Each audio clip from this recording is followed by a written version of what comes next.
Karibu Homesport kwa taarifa za kimichezo. Pia usisahau kusubscribe na kushare na kucomment kwenye channel yetu. Asante.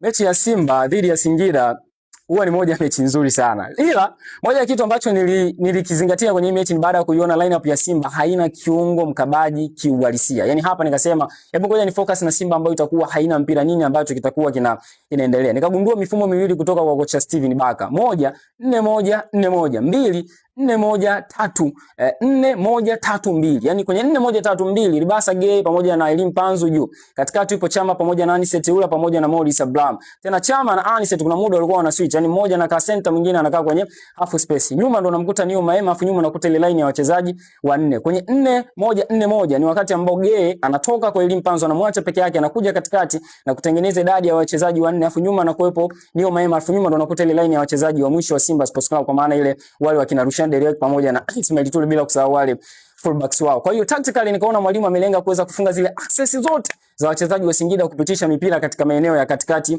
mwa uwanja, lakini pia itakuwa inamsaidia kiufundi kwa sababu kumsaidia kumkesi for counter attack, sababu anakuwa na faida ya wachezaji wengi katika eneo la counter attack na kwenye eneo la katikati mwa uwanja, so afu ni wakimbiaji wazuri sana. Wakati ambao Simba haina mpira, ukiachana na ule muda ambao Singida walikuwa wanajaribu kwa press Simba kuanzia juu, kwa maana ile high pressing, achana na hiyo kwa sababu haikuwapa changamoto kubwa sana Simba kutokana na weakness zao, lakini wakati ambao Singida walichagua kuweka timu yao chini, niliona shape ya Simba Sports Club ikiwa na wachezaji watatu nyuma, Rushain Ismail pamoja na Anthony Mligo, katikati anacheza Nathaniel Chilambo kwa ajili ya kutengeneza combination yeye pamoja na Nio Maema kwa ajili ya mambo ya passing na kutengeneza ile jenga mashambulizi kuangalia kupitia maeneo ya katikati. Pembeni amemweka Geye pamoja na Anicet Ura, alafu katikati kuna wachezaji watatu, Morris, Chama na Elim Panzu. Maana yake mwalimu katikati tukatengeneza ile numerical superiority, lakini pembeni kaweka wachezaji ambao wanasaidia kuifanya defense line ya mpinzani iweze kutanuka vizuri, sio katikati pembeni kote kuna anaweza kupata access za kupeleka kupeleka mashambulizi. Nikalitazama hilo kwa Simba Sports Club. Sasa ukija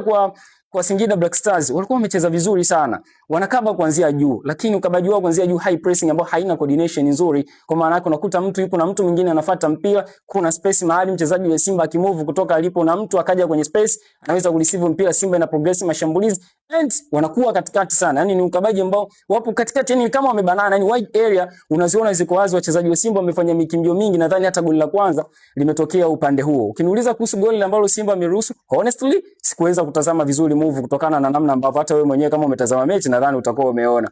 Ila ukija kwa Singida Black Stars baada ya kuruhusu goli la pili, angalau kidogo walirudi mchezoni wakapata ile calmness, lakini wakati ambao Simba anasema kwa sasa anahitaji kupata matokeo. So nimeitazama mechi kwa muundo huo. Naomba nikushukuru sana na nikwambie group letu la WhatsApp, link ipo kwenye bio, tunatoa mikeka ya bure weekend hii, tumekuna sana. Karibu.